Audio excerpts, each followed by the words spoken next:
Everything wrong with Google Stadia can be summed up in basically one word: greed. Google is trying to capitalize on the gaming market, and they're doing so at the gamer's expense. Now, before I talk about all the things they're doing wrong, it's important to note that them offering demos is a very nice thing. Not having to download anything is also one of the biggest perks in that Play Anywhere thing, where you could just grab and go and, your console is in your hands because you have no hardware. That's great. And not having to upgrade to new hardware every time you want to play these games, again, that's really, really cool. I mean, on paper, what Google Stadia is offering is pretty darn futuristic and awesome, and if it actually worked, it would definitely transcend gaming for the better. However, that's not actually what ends up happening. Google has a heavy data usage because it requires internet all the time. And I don't know about you, but my phone carrier will throttle me if I try to do anything close to what Google Stadia is requiring you to do. Not to mention, you need a phone plan powerful enough to be able to run these games at these crazy speeds. You're talking about Google's offering 4K 60.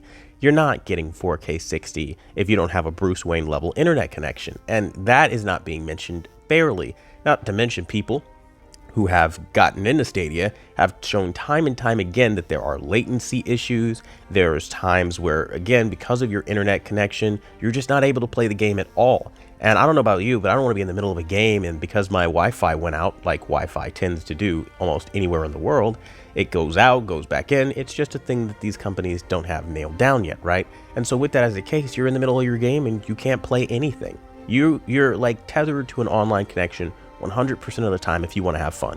And that's not fun because, again, our world hasn't adapted to that point. I mean, here in the States, yeah, we have decent internet connection, but it's nowhere near this level. So I can only imagine other places in the world where they haven't made those strides yet. It would be just too much altogether. And I just don't know who Google Stadia is for, especially considering that you have no ownership over the games.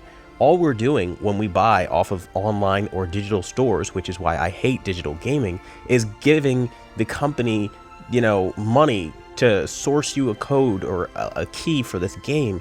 But as long as that service is open, you'll be able to play the game on their service. But when their platform dies out or they no longer support, the game that you want or whatever the case may be, they can pull things. They can shut down the whole server. This is why when games are online in the beginning, when you just bought your brand new game and everybody's talking about how wonderful multiplayer is, I freak out. I hate when games are being sold off of online multiplayer because the servers will go down, and when they do, you're stuck with the base game if you bought a physical copy. And again, this is kind of the same concept. It's like you don't have ownership over anything on Stadia.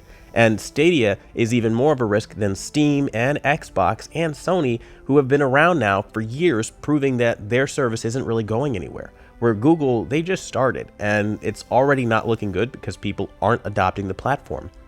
Now, when you look at the fact that people aren't just coming in droves and adopting this and ditching Xbox and Game Pass and the proposition value that has to offer, it becomes a big worry for a lot of people because I don't know about you, but as an investor of anything, I want to make sure that my money isn't being wasted. And if you're dumping all your money full price into these games on Google's service, I mean, you're kind of getting taken for a ride here because they haven't built the name for themselves yet.